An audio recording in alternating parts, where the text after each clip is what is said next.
स्वागत है आपका एक नई स्टोरी के साथ जिसका नाम है किसान की शिकायत। एक बार एक किसान हर कभी आने वाली आंधी तूफान, ओलावृष्टि, तेज़ धूप इत्यादि से परेशान हो गया, क्योंकि कभी कभी फसल ज़्यादा ख़राब हो जाती थी। इसलिए वह परेशान होकर ईश्वर से शिकायत करने लगा। किसान बोला, आप ईश्वर तो हैं, लेकिन फसल को कब क्या चाहिए इसकी जानकारी नहीं है।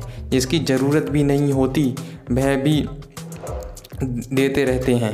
इसलिए आपसे मैंने विनती करता हूँ कि आप मुझे एक मौका दीजिए, मेरे कहे अनुसार मौसम कीजिए, फिर हम सब किसान अन्न के भंडार भर देंगे।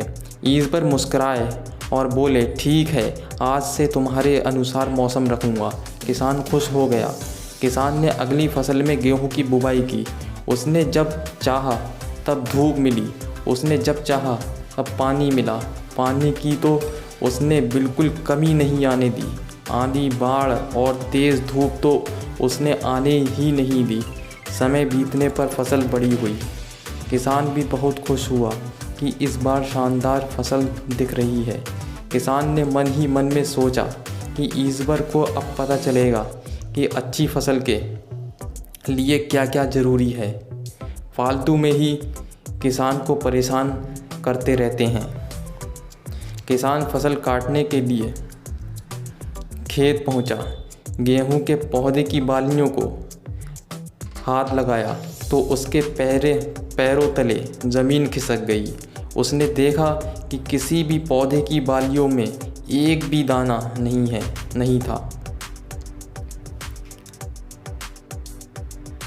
किसान दुखी हो गया और बोला, हे ईश्वर, ऐसा क्यों हुआ? क्योंकि मैंने तो सब कुछ सही किया और सही समय पर किया।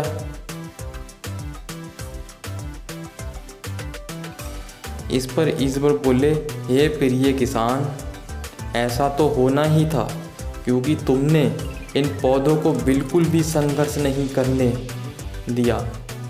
इन्हें ना तो तेज़ धूप में तपने दिया, ना ही आंधी का सामना करने दिया। इन्हें किसी भी प्रकार की चुनौतियों का सामना नहीं करने दिया। इसलिए बाहर से भले ही अच्छी दिख रही हो, लेकिन ये अंदर से बिल्कुल खोखले हैं। इनके अंदर कुछ भी दाने नहीं। पौधे जब विभिन्न चुनौतियों का सामना करते हैं तो उनमें ऊर्जा पैदा होती है। यह ऊर्जा उनके अंदर सही सामर्थ्य पैदा करती जिनके लिए वह बने हैं।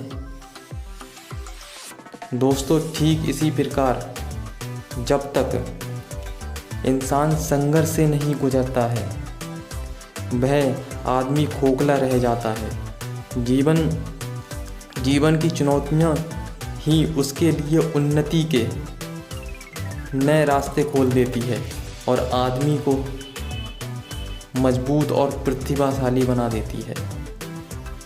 इसलिए आपके भी जीवन में मुसीबतें या चुनौतियां आए तो घबराना मत। यह आपको बिखेरने के लिए नहीं, निखारने के लिए आई हैं।